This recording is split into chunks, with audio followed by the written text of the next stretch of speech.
एक छोटे से सुंदर गांव में तीन घनिष्ठ मित्र रहते थे, आरव, सिया और माही। उनकी दोस्ती बेहद गहरी थी और तीनों को रोमांच पसंद था। एक दिन गांव की एक दादी ने उन्हें एक रहस्यमयी कहानी सुनाई। पास के घने जंगल में एक पुरानी उजाड़ हवेली थी, जहां से रात में अजीबोगरीब आवाजें आती थी। कुछ लोगों ने वहां पर छायाएं देखने का दावा भी किया था। दादी: कौन जानता है, हो सकता है वहाँ सच में कोई भूत रहता हो। लेकिन आरव, सिया और माही डरने वालों में से नहीं थे। वे तो इस रहस्य को सुलझाने के लिए और भी उत्साहित हो गए। आरव: चलो आज ही इस रहस्य से पर्दा उठाते हैं। अगली रात तीनों जंगल की ओर बढ़ चले। चारों ओर घना अंधेरा था। हवा के झोंके पेड़ों की शाखाओं को सरसराहट से भर रहे थे।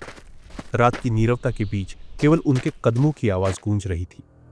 जैसे जैसे वे आगे बढ़े, जंगल और भी रहस्यमयी लगता गया। अंततः वे उस पुरानी हवेली के पास पहुंचे। हवेली खंडहर बन चुकी थी। उसकी दीवारों पर मोटी काई छड़ी हुई थी और टूटी फूटी खिड़कियां किसी भूतिया आंखों की तरह अंधेरे में झांक रही थी।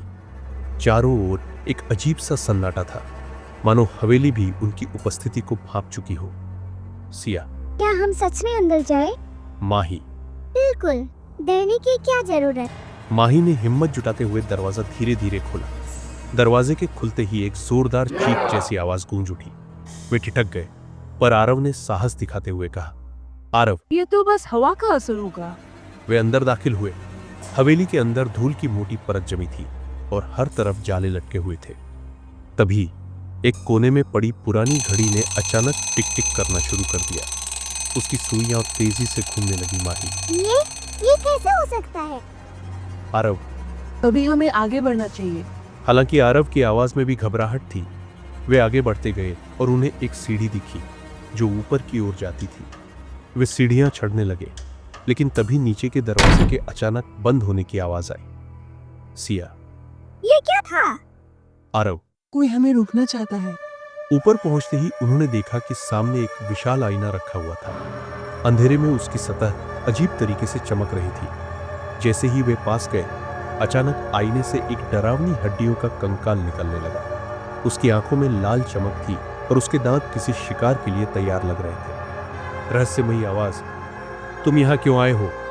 तीनों का दिल जोर जोर से धड़कने लगा। आरव कांपती आवाज में: तो देख रहे थे। कंकाल हल्के से मुस्कुराया। कंकाल: तुम्हें डरने की जरूरत नहीं है, लेकिन याद रखना, हर चीज वैसी नहीं होती है जैसे दिखती है।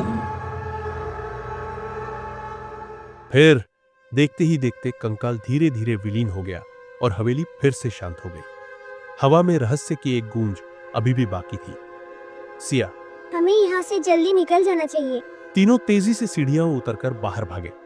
जब वे हवेली से बाहर आए तो ऐसा लगा जैसे जंगल फिर से सामान्य हो गया हो। चांदनी अब और अधिक उजली लग रही थी और हवा पहले से अधिक शांत थी। गांव लौटते समय वे सोच में पड़ गए। क्या वह सचमुच कोई भूत था या यह सब सिर्फ उनका भ्रम था? एक बात तो तय थी, उन्होंने उस दिन सीखा कि हर रहस्य को समझने की जरूरत होती है, न कि उससे डरने की। और उस रात के बाद वे फिर कभी उस हवेली के पास नहीं गए। लेकिन जंगल की हवाएं अब भी उस रात की कहानी फुसफुसाती रहती थी।